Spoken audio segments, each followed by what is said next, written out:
One of the facts of American life these days is that many prescription drugs are now household names. Both doctors and the public want to reach for the newest prescription drug.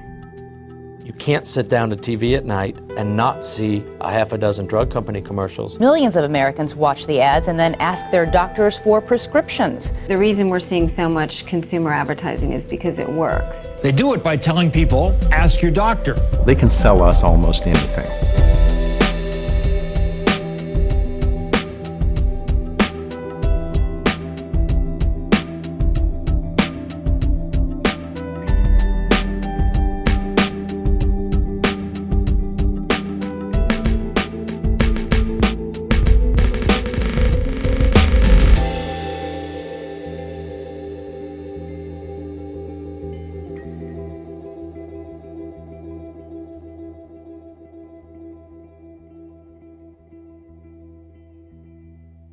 With Celebrex, I will play the long version. Ask your doctor if Celebrex is right for you. Any doctor can tell you about patients that come in with a list of medications that they want that clearly all came from advertisement that they see on TV. And if you watch the evening news, for example, it's all advertisement for prescription drugs. You often feel distracted, disorganized, restless, unable to finish things. Like the channel keeps changing in your mind and you can't control the remote. You guys have any thoughts? If you felt these symptoms your whole life, you may have adult ADD. So in other words, a person who is not yet a patient, who is actually feeling quite good, sits down to watch the evening news, and after seeing a few commercials, says to him or herself, I'm not quite as healthy as I thought. I've got to remember that appointment tomorrow. Did I send the car payment? What made me volunteer for that assignment? Introducing Lunesta, a sleep aid that can give you and your restless mind the sleep you need. I can't help but think that there are millions of Americans who are taking drugs that they probably don't need and may be even harmful.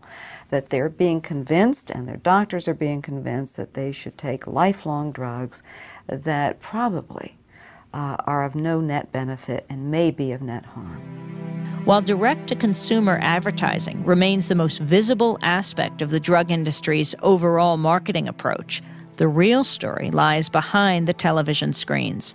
Invisible to most consumers, the majority of pharmaceutical promotion is still directed at medical professionals. Increasingly, drug companies are pushing their brands at medical conferences and in medical journals. In addition, there are close to 100,000 industry sales representatives who spend countless hours visiting hospitals and physicians' offices and leaving behind branded items to remind both doctor and patient who they are and what they're selling.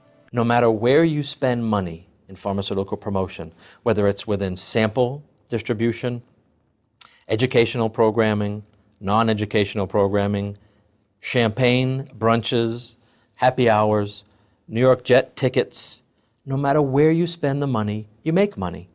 And my boss always told me, don't worry about it. There'll always be more funding.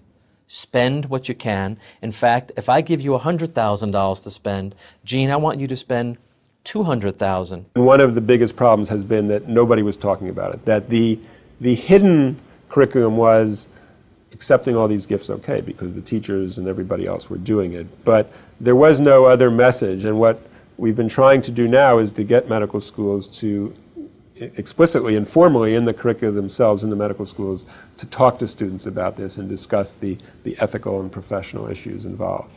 I think the public is becoming very disillusioned.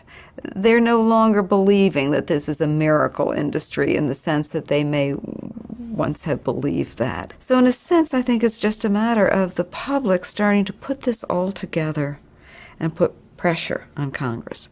The influence of the industry on American medicine is far too extensive, and we've been naive about it. And we need to separate them and be clear-eyed about what the motives of industry are and what our goals are as a people for our public health.